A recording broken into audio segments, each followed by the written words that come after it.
Eu vou falar da anatomia mandibular relacionada à anestesia. Antes, é importante a gente falar um pouquinho sobre a anatomia da mandíbula. Aqui a gente pode ver o processo condilar, que é a incisura da mandíbula. Aqui a gente vê o forame mandibular, que é muito importante, né? Vai passar o nervo alveolar inferior.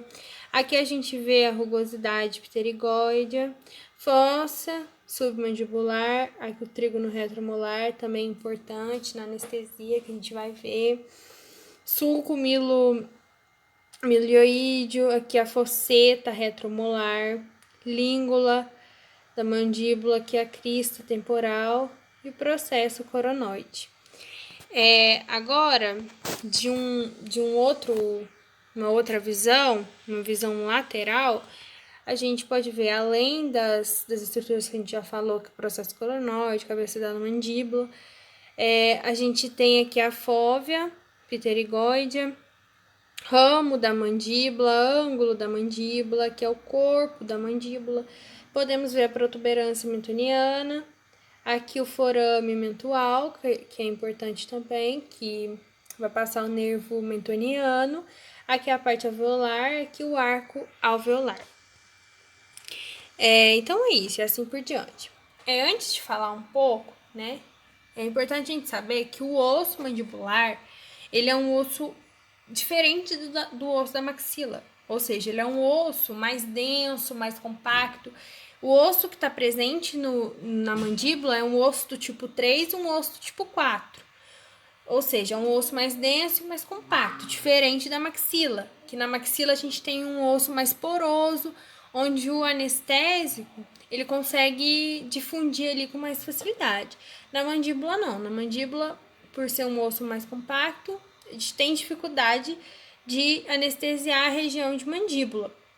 A gente fala que na maxila, se eu quiser errar, né, a técnica anestésica, eu ainda consigo acertar. Mas agora na mandíbula não. Na mandíbula eu vou ter que acertar o nervo antes dele entrar no forame e, né, percorrer pelo osso.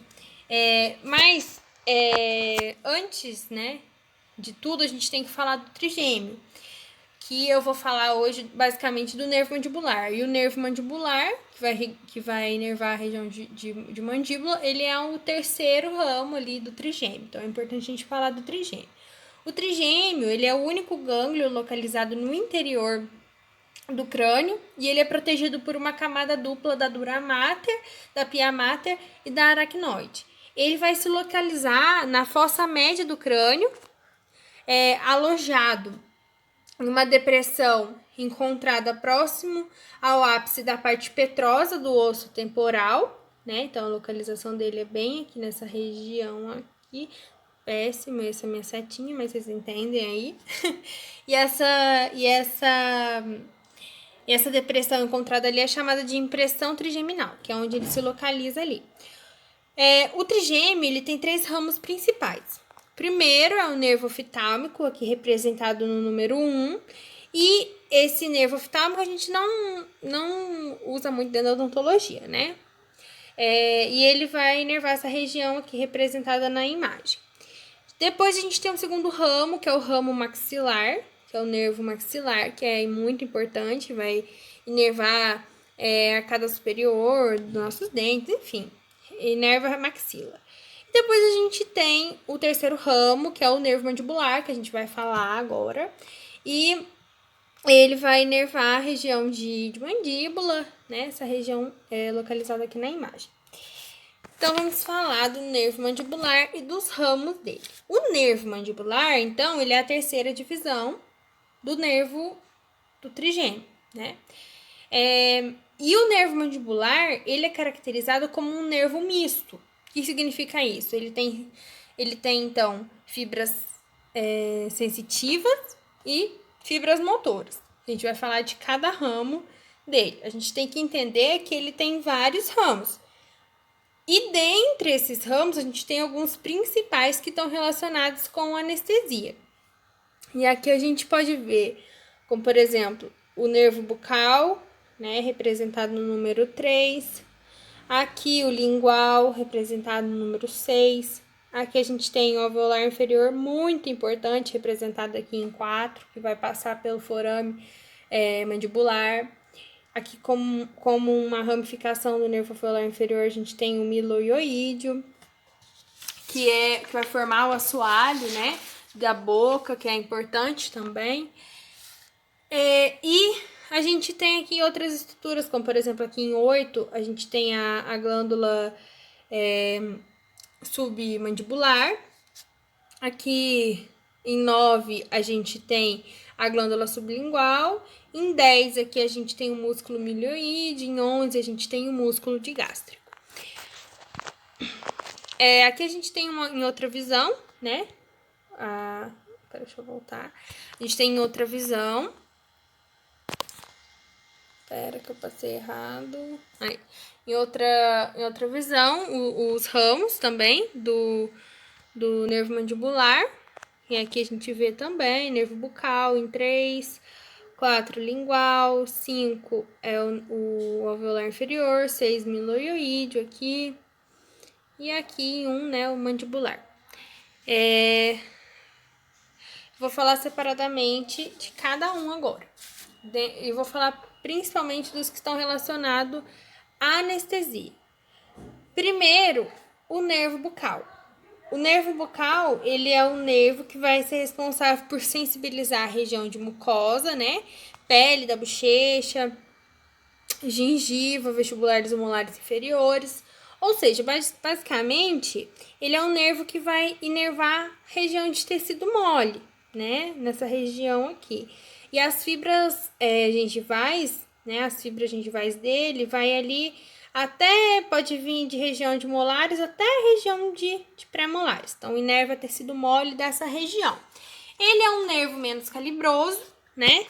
E dentre os ramos mais calibrosos do nervo alveolar, do nervo mandibular, né? A gente tem o nervo alveolar inferior e o nervo lingual, que eu vou falar mais pra frente. O nervo alveolar inferior... Peraí que eu passei. O nervo alveolar inferior... Ele esse aqui é representado em 5, né? E o lingual é representado em 4.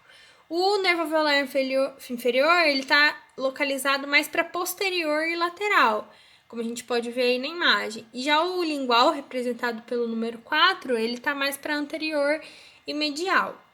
Mas falando especificamente do nervo alveolar inferior, ele é um nervo que vai sensibilizar a polpa dos dentes de cada lado da mandíbula. E ele é um nervo que vai passar no forame da mandíbula. Ou seja, aqui o forame da mandíbula, né? Ele vai caminhar dentro da mandíbula. Então, para eu dar anestesia nele, eu vou ter que acertar o nervo antes dele entrar no forame mandibular. Porque eu não tenho como anestesiar o osso da mandíbula, porque ele é muito compacto. Então, tem que acertar o nervo antes. E aí, então, o nervo alveolar inferior, né? Ele vai sensibilizar a região da polpa dos dentes de cada lado da mandíbula. E também periodonto, tecido ósseo vizinho do dente. E aí, quem vai ser responsável por sensibilizar a pele do mento, mucosa e pele inferior e gengiva vestibular dos dentes anteriores vai ser o nervo mentoniano. Aqui, ó, esse nervo que vai sair aqui do forame. E esse nervo mentoniano, ele vai surgir da mandíbula por esse forame mentoniano, após ele se desligar do nervo alveolar inferior. Então, é como se fosse um raminho ali do nervo alveolar inferior. Então, ele sai ali, né? O nervo alveolar inferior, ele sai. E quando ele passa pelo forame, ele se torna o nervo mentoniano. Quando ele passa pelo forame mentoniano. Além desses componentes sensitivos, existem algumas fibras motoras incorporadas também ao nervo alveolar inferior, que vai caracterizar um nervo misto, que no caso vai ser o miloioídeo. O miloioídeo aqui está representado no número 6. O miloioídeo, ele vai dar, ele é localizado um pouquinho acima do forame, né, da mandíbula, e ele vai da linha da mandíbula até o ocioide. Esse nervo, junto com o genioide, ele vai formar o assoalho da boca. E ele vai ajudar no processo de deglutição e fala. Ou seja, ele ajuda no movimento de assoalho de boca. Porém, a gente não utiliza muito o milioide na anestesia, né? Agora, falando do nervo lingual. O nervo lingual, ele é responsável por, aqui representado em 4, né, nessa região aqui, representado pela setinha. Ele vai ser responsável por inervar a região de língua, assoalho de boca, as glândulas submandibulares, sublinguais. E ele compõe o tronco do nervo mandibular juntamente com o nervo alveolar inferior. Aqui a gente vê o tronco, né, do nervo mandibular. E junto com o alveolar inferior, ele faz parte desse tronco ali. Só que os dois, quando eles se separam, o nervo lingual ele vai colocar à frente do alveolar inferior. E os dois vão para o espaço ptérigo-mandibular, né? E que é a região entre o músculo pterigóide medial e o ramo da mandíbula, onde normalmente as anestesias irão alcançar, né? E aí os dois vão para essa região. Mas depois de falar dos nervos, né, da anatomia e de tudo mais, é importante a gente falar um pouco da anestesia, antes de relacionar tudo. Como que acontece o mecanismo de ação da anestesia? Basicamente, o mecanismo de ação é bloquear, impedir a despolarização do neurônio, para que o neurônio não conduza o impulso da dor, né? Então, é basicamente isso. Mas, como que isso acontece? Primeiro, vou aplicar o anestésico local, aí eu cheguei, injetei, né, o anestésico local naquela região. E o anestésico local, ele tem algumas características básicas, ou seja, ele é básico. E para ele exercer a sua ação, esse anestésico local, ele precisa entrar dentro do neurônio e bloquear o canal de sódio que tem ali para não conduzir o impulso. Então, ele tem que entrar no neurônio, atravessar a membrana plasmática do neurônio e bloquear o canal de sódio lá dentro. E para ele entrar, ele precisa estar na forma não ionizada, para ele conseguir ultrapassar a membrana plasmática do neurônio. Então, se tiver tudo normal ali naquela região, se o tecido não estiver inflamado, a gente pode anestesiar, que ele vai entrar na forma ele vai estar na forma não ionizada, ele vai conseguir ultrapassar a membrana plasmática do neurônio. E aí, quando ele entra no neurônio, o pH dentro do neurônio é um pH ácido. E o anestésico é básico. E aí, quando ele entra, ele fica ionizado. E aí, essa ionização que vai fazer com que o canal de sódio seja bloqueado e impeça a despolarização e impeça a condução do estímulo de dor. Então, o paciente não sente a dor. Então, é isso. Basicamente, isso é o mecanismo de ação da anestesia. Agora eu vou explicar um pouquinho sobre a técnica ptérigo-mandibular, que é uma técnica muito utilizada dentro da odontologia.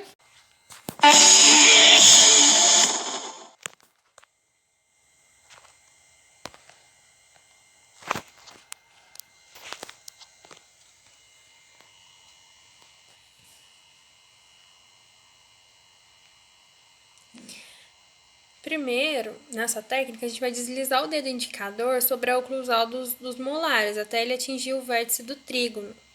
E aí, depois que a gente atingiu a região do vértice do trígono, a gente vai girar o dedo de maneira com que a unha ela fique paralela ao plano sagital e voltada para o interior da cavidade oral, né? E aí a gente vai posicionar a agulha com a seringa de modo paralelo ao longo eixo do dedo. E aí a gente vai ter um ponto de punção que vai se situar a 1 centímetro diante diante do dedo, né? E aí, para anestesiar o nervo bucal, é só a gente introduzir a agulha por cerca de 5 milímetros à frente e injetar o anestésico. Então, aí a gente vai estar anestesiando o nervo bucal.